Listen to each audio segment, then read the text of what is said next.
Welcome back, everyone, to the Deep Dive. Workplace safety, it's something we all want, right? But today, we're going beyond just, wanting it. We're diving into how to actually create that culture of safety, one where successes just kind of repeat themselves naturally. Yeah, it's really about going deeper than just those, incident reports and looking at what makes things go right consistently. And to help us with that, we're looking at this great article, Win and Win Again, by David McPeak from Incident Prevention magazine. He lays out this blueprint for how to define and reinforce, what makes a workplace truly safe. One thing that really jumped out at me was how McPeak redefines what success even means. We're so used to, no accidents, good job, but that's not the whole picture, is it? Right. He has these 4 categories: incident, chance, compliance, and success. And I got to admit, at first I was like, okay, yeah, obviously we want to avoid incidents. But then I started thinking, because just focusing on what we don't want, it makes us reactive, right? McPeak, he's pushing for a proactive approach, aiming for that success category, where you've got the right actions leading to the right outcomes every single time. Okay, I like that. But can you give us an example? It's something that, clicks for those of us who are still stuck in that don't get hurt mindset. Sure. Let's say you've got someone doing electrical work and they follow those lockout, tagout procedures perfectly. Job's done. No one gets shocked. That's a success. Not just didn't get zapped, but they actively did what leads to that good outcome. Okay, so it's skill, not luck. Speaking of luck, have you ever had a near miss at work? Where you thought, whoa, that was close. I bet you have, listener. I mean, we've all been there, right? Feeling lucky, not skillful. And that's where McPeak's win formula comes in. Turning those close calls into consistent wins. Win. Work, influence, normalize. Okay, break this win thing down for us. Starting with work, is that just do your job right? Work is the foundation. Performing the task safely and effectively. It's the baseline for everything else. Got it. So we've got someone doing things by the book. How does that influence others? That's the cool part. When someone's working safely and it goes well, others see it. It's like a silent endorsement of the right way to do things, So it's not just telling people to be safe, it's showing them what it actually looks like. Exactly. And the more people see it, the more it leads to normalize. Those safe behaviors, they get repeated, they become the standard, the norm. Okay, but how do we encourage that? It's easy to say reward good behavior, but what's that look like in a real workplace? McPeak is really big on positive feedback. And I don't mean just a pat on the back, good job. Think more like opportunities to lead training others, giving safety briefings, that kind of thing. I like that. It shows you trust them. You trust their skills. Mm-hmm. Exactly. It's empowering. And then you've got those, classic reward programs, the kind that recognize proactive safety efforts. But think beyond the usual bonuses or gift cards. Oh, any examples from the article that stand out? One that was interesting was rewarding the team with the most near-miss reports. Hold on. Rewarding near misses. Yeah. Isn't that the opposite of what we want? Think about it this way. If people are reporting near misses, it means they're actively spotting hazards before they turn into accidents. So it's about encouraging that awareness, that see something, say something mentality. You got it. It reinforces the idea that safety isn't about covering up mistakes. It's about learning from them. That's a big shift for a lot of workplaces. But wouldn't that lead to a ton of tiny reports clogging things up? Yeah, that's where having clear guidelines comes in. You want to focus on the near misses that have real learning potential, not, every little slip up. Okay, so quality over quantity, which I guess ties back into the normalize part of the win formula. If you normalize reporting those near misses, it becomes part of the culture, not just an extra thing people have to do. Absolutely. And to keep that culture strong, McPeak is really big on these things called post-job briefings. Post-job briefings. Those sound interesting. Tell me more about those. What makes them so special? McPeak sees them as crucial for building that always improving mindset. So, after a job, the team, they analyze what they did. They ask some key questions, not just did we get it done, but did we do it right?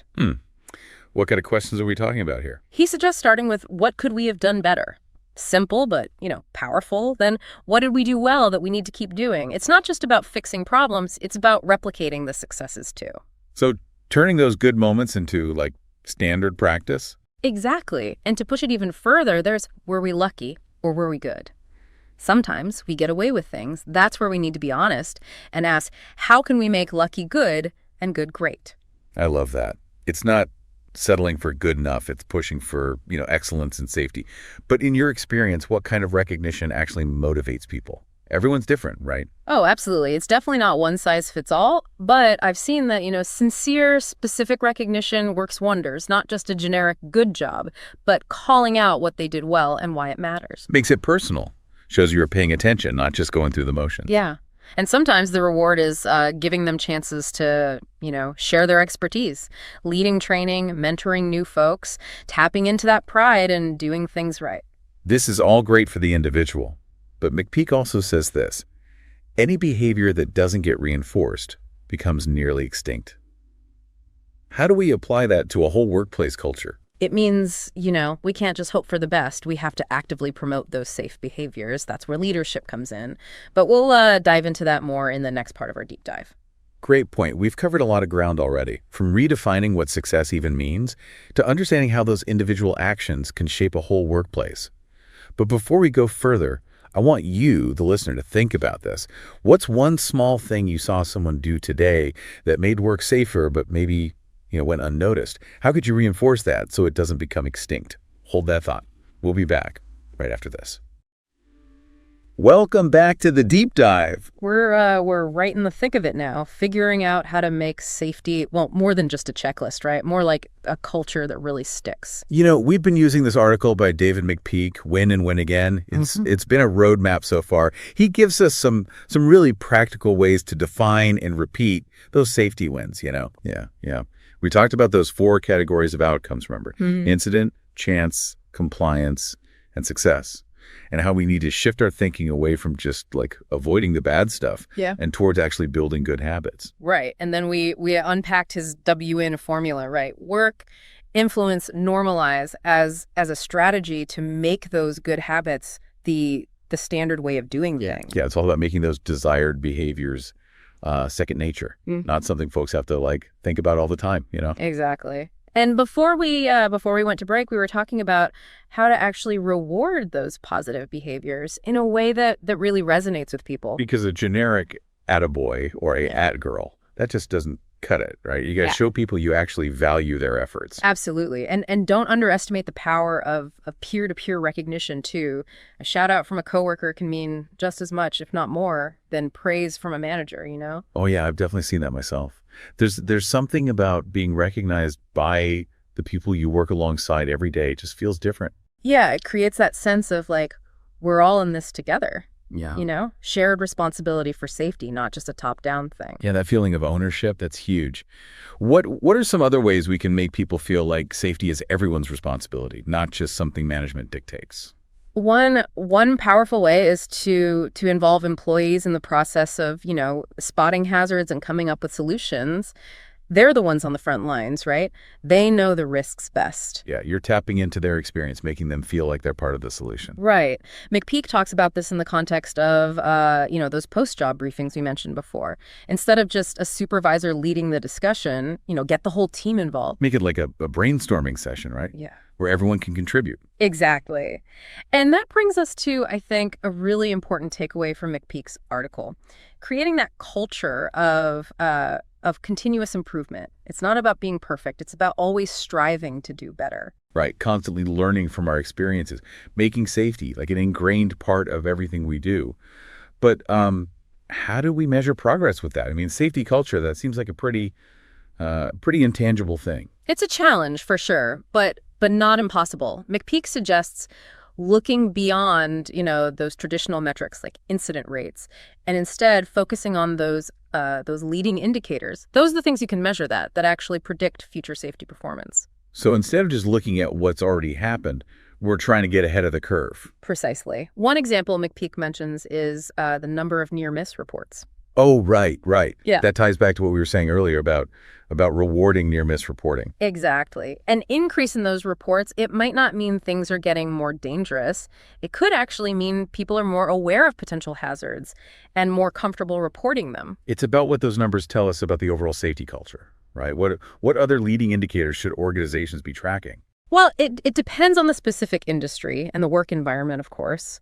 But You could track the percentage of employees participating in safety training, the number of safety audits conducted, how many safety recommendations are actually implemented, even just employee feedback on safety-related issues. So it sounds like it's really about taking like a holistic view. But collecting all this data is one thing. What do we do with it? Don't let it just sit there. Analyze it. Look for trends. And use that information to make your safety program even better. Turn data into action, right? That's how you know an organization's serious about safety, not just, going through the motions. What about the role of leadership in all of this? They've got to be on board, right? Oh, absolutely. You can have the best safety program in the world, but if leadership isn't fully committed, it's not going to work. It's got to be more than just talk. Leaders need to, walk the walk. Okay, so what does that look like in practice? What should leaders be doing to show their commitment to safety? Make safety a visible priority, Be actively involved in safety initiatives. Participate in training right alongside everyone else. Recognize and reward safe behavior. And hold everyone, including themselves, accountable for following procedures. It's about setting the tone from the top down. Yeah. Right? Showing that safety is a core value, not just something we say we care about. Right. When leaders demonstrate that commitment, it sends a powerful message to the whole organization. And that's when you start to see real, lasting change. So far, we've talked about the WIN formula, the importance of rewarding positive behavior, and how to measure progress. We've also touched on the critical role of leadership. But let's bring it back to you, the listener, for a moment. Think about your own workplace. Do you see examples of leadership, walking the walk when it comes to safety? What specific actions have they taken that really show their commitment? Keep those examples in mind as we continue our deep dive. Welcome back to the deep dive. We're in the home stretch now, figuring out how to build that safety culture that really lasts. Yeah, and we've covered a lot of ground, haven't we? From understanding how individual actions can kind of snowball into that company-wide mindset shift to those practical strategies for, measuring progress and getting leadership on board. And one thing that's really hit home for me is that this isn't about, checklists and slogans, right? It's about a fundamental change in how we think about safety. Absolutely. It's about shifting our focus from just preventing those accidents to proactively building a culture where safety is just, ingrained in everything we do. Like weaving it into the very fabric of the workplace. So it's not an afterthought. It's just how we operate. And that's a big challenge for a lot of organizations, especially those that are used to that top-down, do as I say approach to safety. Because this kind of transformation, it requires a real commitment, right? Open communication, collaboration, and a willingness to constantly learn and adapt. And leaders, they need to be out there in the trenches, leading by example, not just issuing directives from afar. But when you get it right, when you create that kind of cultural shift, the results they're incredible. You see fewer incidents, obviously. Yeah. But it goes way beyond that, doesn't it? Oh, yeah. You see employees who are more engaged, more motivated, more productive, because they feel, safe, valued, and empowered to contribute. And that's the real payoff of building this culture of repeatable safety successes, right? Yeah. It's not just about protecting people from harm. It's about creating a workplace where everyone can thrive. Exactly. We've talked a lot about what organizations and leaders can do. But what about the individual, right? What can each of us do, regardless of our role, to contribute to a safer workplace? It starts with, taking personal responsibility for our own actions, knowing those safety procedures, following them, and speaking up when we see something that's not right. It's about being that extra set of eyes and ears, right? Looking out for ourselves and our colleagues. And it's about being willing to learn from our mistakes and share those experiences with others so they don't have to make the same ones. Because we all have something to teach and something to learn, right? Exactly. Safety is a team effort. It takes everyone working together to create a truly safe and healthy work environment. Before we wrap up, I want to circle back to something we touched on earlier, the idea of addressing those unsafe behaviors. Right. That's a crucial piece of the puzzle. Because if we're only focusing on the positive, we're missing half the equation. Right. We need to be willing to address those unsafe behaviors, but in a constructive way, It's not about punishment. It's about understanding why those behaviors are happening and finding ways to support people in developing those safer habits. It might involve coaching, mentoring, additional training, but the goal is always to help people improve. Because ultimately, we all want to work in a place where safety is a top priority, where everyone feels supported and empowered to do their best work, and where we all go home safe and sound at the end of the day. Couldn't have said it better myself. Yeah. That's the essence of building that culture of repeatable safety successes. So as we wrap up this deep dive, I want to leave you with one final thought. Think about those near misses we've been discussing, those moments where something could have gone wrong but didn't. Those are valuable learning opportunities. They're a chance to step back, analyze the situation, and figure out how to prevent it from happening again. And they're a reminder that safety it's a continuous journey, not a destination. We're always striving to improve, to learn, and to create a workplace where everyone can thrive. Thanks for joining us on this deep dive. We hope it's given you some practical tools and insights to take back to your own workplace. Remember, safety is everyone's responsibility. And together, we can make a difference. Anchored in safety. The IP Utility Safety Conference is setting sail to Charleston, South Carolina, from April 29th to May 1st, 2025. Register today at utilitysafetyconference.com. The views, information, and opinions expressed during this podcast are solely those of the individuals involved and do not necessarily represent those of Utility Business Media and its employees. It is strongly recommended that you discuss any actions or policy changes with your company management prior to implementation.